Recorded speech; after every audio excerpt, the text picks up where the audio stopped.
nosotros hoy no nos encontramos en la situación que nos encontramos porque de repente la Argentina se volvió toda loca, acá en la ciudad de Buenos Aires nos volvimos todos locos y apareció un loco y ese es el presidente. Acá hay un presidente que viene hablando de problemas en la Argentina de hace más de 100 años.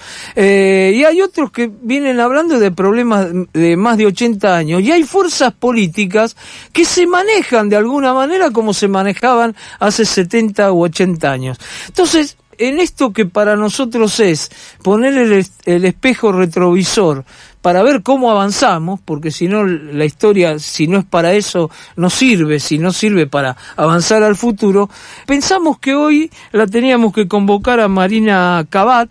Marina, recordemos, es docente de la Universidad de Buenos Aires, investigadora del CONICET, y escribió un libro que no me canso de recomendarlos, que es Perón Leaks. Y vamos a hablar con ella porque ella dice que hay en este gobierno de Milei, en los primeros, en este caso 120 días, porque hoy se cumplen 4 meses de Milei, y en los primeros días también de Perón había algunas similitudes y algunas cosas por supuesto que no. Pero vamos a charlar con ella. ¿Cómo te va, Marina? ¿Cómo estás? ¿Cómo estás? ¿Cuánto tiempo, Roberto? Claro. Que no nos vemos en el parque. No sé si serán los mosquitos o qué, pero hace tiempo que no nos vemos. ¿Sabés que hoy el programa lo empezamos a preparar ayer, pero hoy justamente a la mañana tuve que pasar por el Parque Chacabuco y me estaba acordando de eso, me estaba acordando de vernos ahí en el Parque Chacabuco. Bueno, andan bien, ¿no? Todos. Todos bien, todos bien. Bueno, me alegro.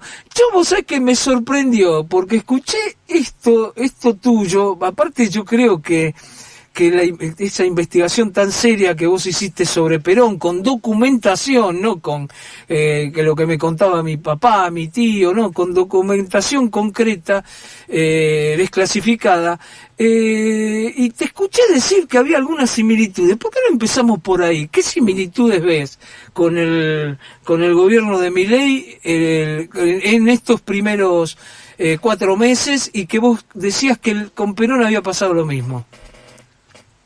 Bueno, en un principio hay en ambos casos el ascenso de dos líderes muy personalistas, muy populistas, que buscan concentrar en sí mismos el poder, las decisiones. Es significativo que los dos tengan un ataque muy fuerte a todo lo que ambos consideran intermediarios. Hay un documento secreto del GOU, de la logia militar a la cual pertenece Perón, que dice ellos están en contra de todo tipo de intermediarios. Los políticos, que son los intermediarios en el ámbito de la política, los comerciantes, que son intermediarios en el área de la economía, y es un discurso que resuena muy fuerte a ciertas posiciones de Milei y su entorno, en torno a, por ejemplo, el ataque a los periodistas que ustedes estaban hablando hace un rato. Por ejemplo, cuando salió Marra a decir no hacen falta periodistas, no hace falta Telam, porque esos son intermediarios, nosotros vamos directo a través de el tweet, a través de Twitter. Aparece esa idea de estamos en contra de los intermediarios, que es lo mismo que Peto Velo diciendo no le voy a dar comida a los comedores, vengan y cada uno venga acá, si alguien tiene hambre venga acá a las puertas del ministerio, y bueno, a lo cual el movimiento piquetero le respondió con la fila del hambre. Pero es esa búsqueda de ese control personal que en ese amague Petovelo podría tratar de querer imitar algo a lo Evita, en el sentido de yo voy a manejar esto personalmente. Obviamente eso no funciona bien, y donde una de las acusaciones que aparecen a distintos sectores, periodistas, sectores funcionarios o empleados públicos, es esta de ser intermediarios. Hace unas semanas, en un curso que estoy dando en Lanús, Sí. Una compañera trabajadora social de Guernica me decía cómo habían despedido gente en una repartición pública diciendo que las trabajadoras sociales eran intermediarias y que ahora el gobierno iba a llegar directamente a la gente. Después sabemos que no llega, que son todas excusas para el recorte de la política social. Pero bueno, ahí hay un elemento del discurso que tiene que ver con ese carácter muy populista. Yo manejo todo esto en forma directa sin que haya otras figuras que puedan capitalizar políticamente o de alguna manera lo que se hace. Y con una crítica muy fuerte a los medios, que es llamativo, lo vemos acá con Milei, se veía en el kirchnerismo, se vio en el peronismo clásico y se vio con Bolsonaro. Es muy llamativo que El Globo, que es el periódico que hace bastante campaña contra los hechos de corrupción bajo el gobierno de Lula y de Dilma, y que de alguna manera el lulismo, el PT, acusaba de ser pro Bolsonaro, apenas sube Bolsonaro y el Globo empieza a señalar errores del gobierno, Bolsonaro empieza a atacar al Globo como, parecido a como hace Milei, ensobrados, etcétera. Entonces es llamativo que el mismo medio que era criticado por el PT después es criticado por Bolsonaro. Con este elemento de amigo-enemigo, el que no defiende toda la política del gobierno es sospechoso y ante la sospecha no hace falta prueba, directamente la sospecha es causal de despido, causal de un ataque en las redes, en la prensa contra algún sector. ¿Sí? No hay presunción de inocencia, todos son ensobrados hasta que se demuestre lo contrario. Claro. Todos son ñoquis hasta que se demuestre lo contrario, y le demuestras lo contrario y igual hay un despido. Entonces, aparecen ahí algunos elementos que son comunes en, si se quiere, el estilo de gobierno, el estilo de construcción de poder. Y después hay otros elementos que para mí son todavía más intrínsecos, Sí. que tienen que ver con la dinámica política, incluso al interior de la propia fuerza gobernante. Incluso al interior, decís vos. Sí, al interior de la fuerza gobernante, al interior del peronismo, cuando asume el peronismo, Sí. o al interior de la Libertad Avanza ahora. Ajá. ¿Por qué? Porque son Claro, se van desprendiendo, ¿no? coaliciones. Se van desprendiendo de la gente que los hizo llegar, ¿no? Viene por ahí la cosa más o menos. Claro, y además la gente que los hizo llegar Sí. es gente que es muy contradictoria entre sí. Claro. Es gente que ultraliberal y ultranacionalista en el caso de Milei.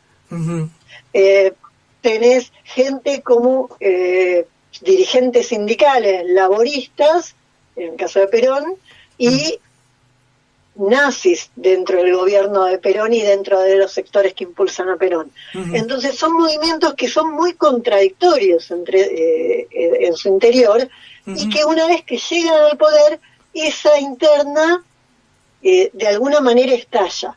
De acuerdo a qué libertad de prensa hay, cuánto se conoce de ese estallido y cuánto no, pero son problemas internos muy graves. Y la lógica es tratar de concentrar el poder en una persona o en su entorno más directo, por eso la necesidad de dinastías familiares, esta idea de que salió esta semana, que salía la diputada Lemoyne a decir, bueno, después de 2 mandatos de Milei, lo tiene que suceder la hermana. Están a lo Kirchner o a lo Perón ya armando la dinastía familiar. Claro. ¿Por qué? ¿Qué necesidad en este momento donde soñar con 8 años de Milei todavía es realmente muy arriesgado? Claro. Y ya estás pensando en la sucesión a eso. Claro. Y bueno, pero mientras que despunta Villarruel, hay que bloquear a Villarruel, hay que bloquear cualquier otra línea interna. Eso es un conflicto que se reprodujo dentro del peronismo, por ejemplo, con impulsar la figura de Evita para bloquear a Mercante, un militar más nacionalista que Perón, Claro. y que aparecía como oposición a Perón.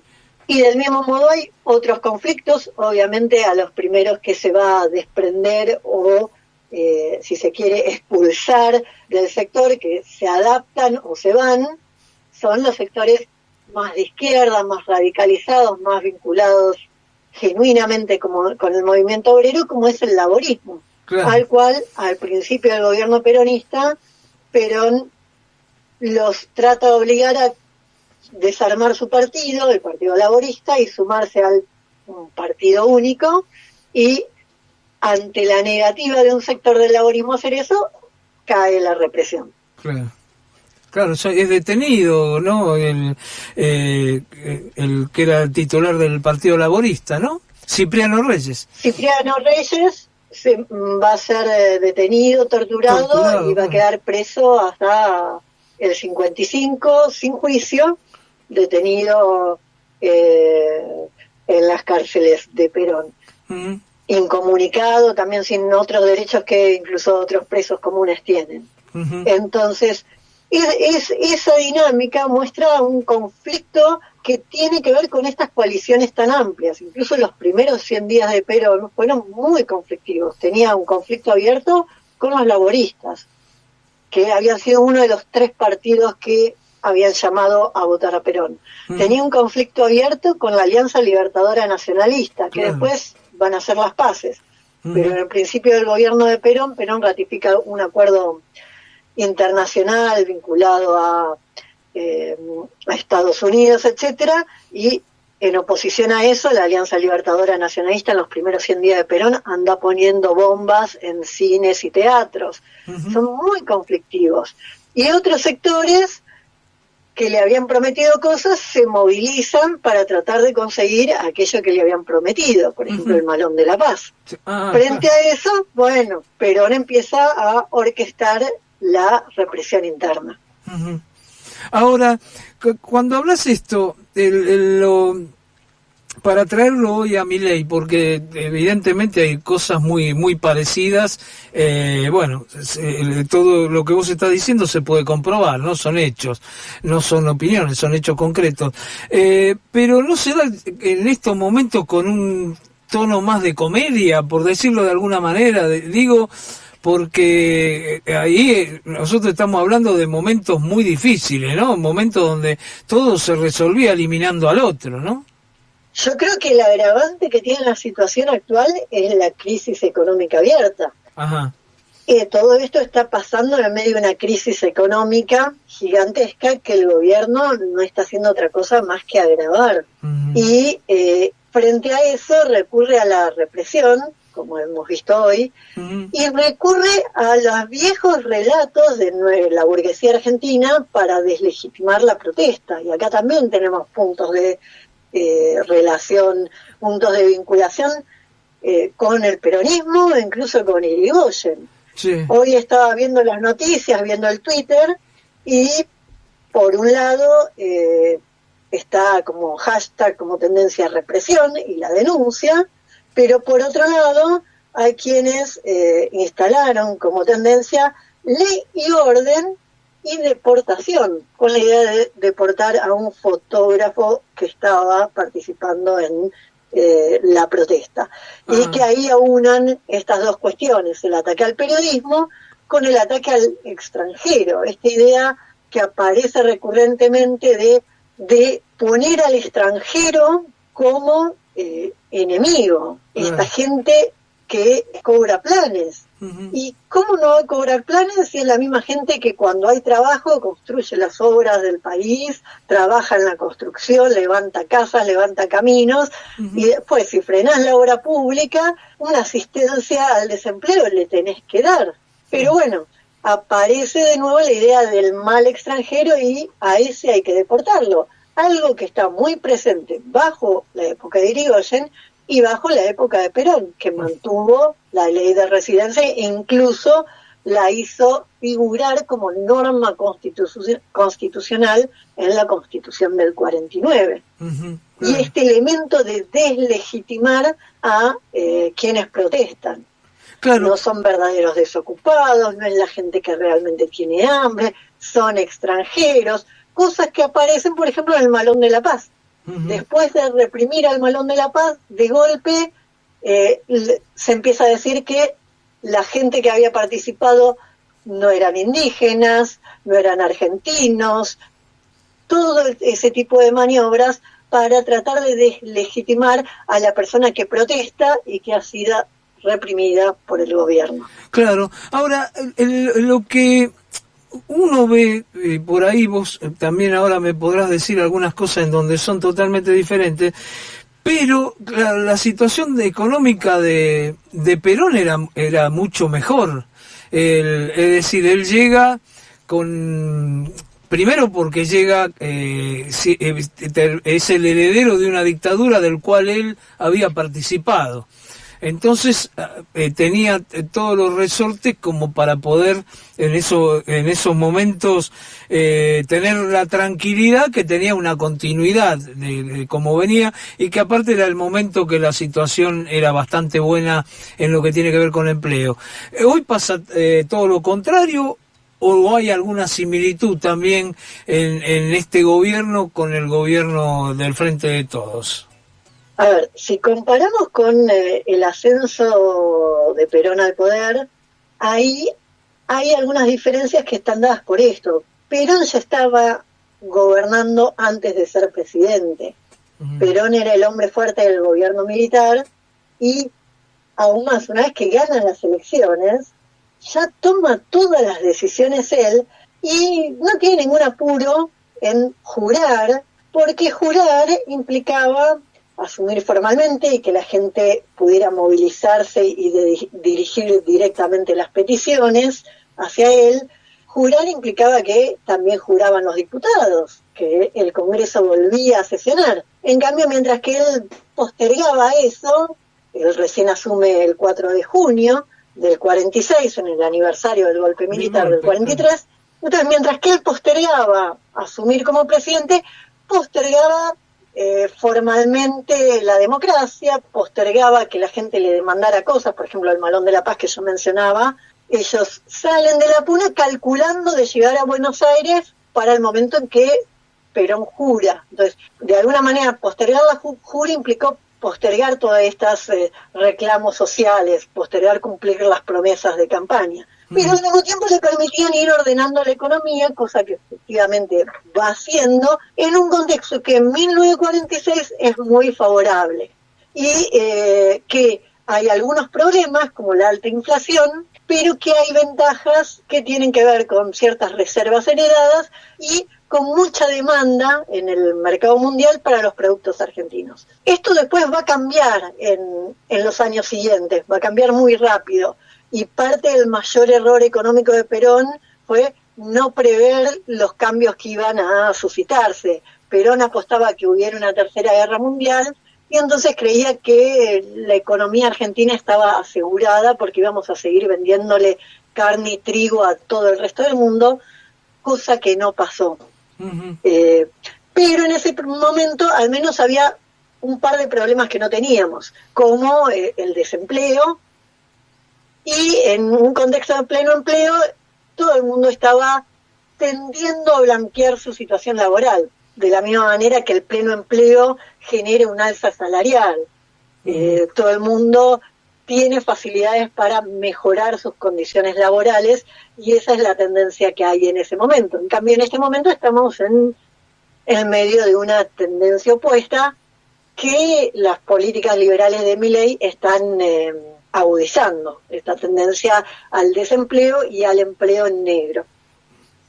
Ahora, bueno, realmente magistral, porque son temas, lo que yo decía al comienzo, ¿no? Uno para saber cómo llega a determinado lugar, hay que saber qué pasó antes, ¿no? Y nosotros tenemos, yo siempre digo lo mismo, ¿no? La historia la escriben los que ganan, pero para mí ganó siempre el peronismo, por lo menos en lo que ha sido en la conciencia de las mayorías, siempre ha ganado el peronismo, y también cada vez que hubo elecciones, y por eso estamos como estamos. Yo agregaría un tema y también te consultaría ¿Qué perspectivas ves vos para cerrar esta para mí una clase magistral? ¿Qué perspectivas ves vos para Milei, teniendo en cuenta estas cosas y también haciendo comparaciones? Yo no me olvido nunca, creo que está en tu libro, la famosa frase: la policía peronista cumple con su deber combatiendo al comunismo con su ciencia y su saber. En esa época el comunismo estaba increciendo en todo el mundo. Milei hoy hace exactamente lo mismo, pero no existe el comunismo prácticamente. Por lo menos no está en crecimiento en ninguna parte del mundo. ¿Cómo lo ves esto? Y bueno, ¿qué perspectivas hay de Milei hacia adelante? Yo coincido con vos, Roberto, en esto de, en la Argentina siempre ganó la burguesía, entonces una versión de la historia u otra versión de la historia, o sea, la historia mitrista o la historia revisionista peronista, son dos versiones de la historia burguesa, claro. No son una historia obrera. Nunca ganamos los obreros directamente con nuestras dirigentes y nuestros intereses. Entonces, no hay una verdadera historia obrera, y por eso muchas de estas cuestiones de las cuales nosotros hablamos cada vez que me convocás a la radio, no suelen aparecer demasiado en los manuales de historia ni en la prensa en general. Uh-huh. Y en relación a esto de las perspectivas de Milei, bueno, la historia está actuando. Yo creo que una clave para entender qué es lo que puede pasar es tratar de pensar que la historia depende de lo que hacen los distintos actores, depende de lo que hagamos nosotros. Uh-huh. Un problema de hoy es que con todo la oposición más fuerte a Milei sigue siendo hoy la oposición burguesa, los gobernadores, sectores empresarios que logran bloquear un sector u otro del DNU porque afecta a sus intereses particulares, pero pese a todos nuestros esfuerzos, porque todos nos estamos movilizando aquí a 3 por semana, no termina de coagular con igual fuerza una gran oposición obrera al programa de Milei. Y acá lo importante no es solo lo económico, sino cuáles son los peligros de Milei en términos políticos. ¿Qué pasa si él se llega a consolidar? Porque bueno, ahí la comparación histórica nos sirve para esto. Perón tuvo unos primeros 100 días tremendamente convulsivos, con conflictos por izquierda y por derecha de su coalición política. Uh-huh. Y sin embargo, gobernó casi 10 años. Claro. Entonces, nada nos garantiza que Milei no pueda superar las dificultades actuales y consolidarse en un gobierno de más largo plazo y más autoritario. Uh-huh. Y en esto hay que ser cuidadosos, porque muchas veces hay gente que se pregunta, ¿y Mussolini? ¿Cómo llegó Mussolini? Y cuando uno revisa cómo llegó Mussolini y piensa como los contemporáneos, o sea, no sabiendo el final de la historia, es que la gente que tenía capacidad de acción en distintos momentos no imaginaba que Mussolini iba a llegar tan lejos en ese autoritarismo. Claro. Entonces, se lo dejaba actuar, no se lo reprimía cuando los fascistas ocupaban una ciudad, cuando los fascistas sacaban un gobierno elegido en algún municipio, cuando los fascistas hicieron la marcha sobre Roma, que logísticamente fue un desastre. Uh-huh. Pero como no se la reprimió, llegaron desarticuladas columnas y todo, y lo consideraron un triunfo. ¿Por qué? Porque no sabían lo que iba a pasar después y minimizaron la amenaza que Mussolini representaba. Eso, además de que preferían a Mussolini que a los comunistas, ¿no? Claro. Al revés, cuando uno piensa, ¿por qué? Hay gente que dice, bueno, los zurdos se equivocaron en pensar que Perón podría haber sido otro Mussolini. No sé si se equivocaron, porque si no se lo frenaba, podría haber sido otro Mussolini. Si no se lo frenaba en el 44, podría haber sido otro Mussolini.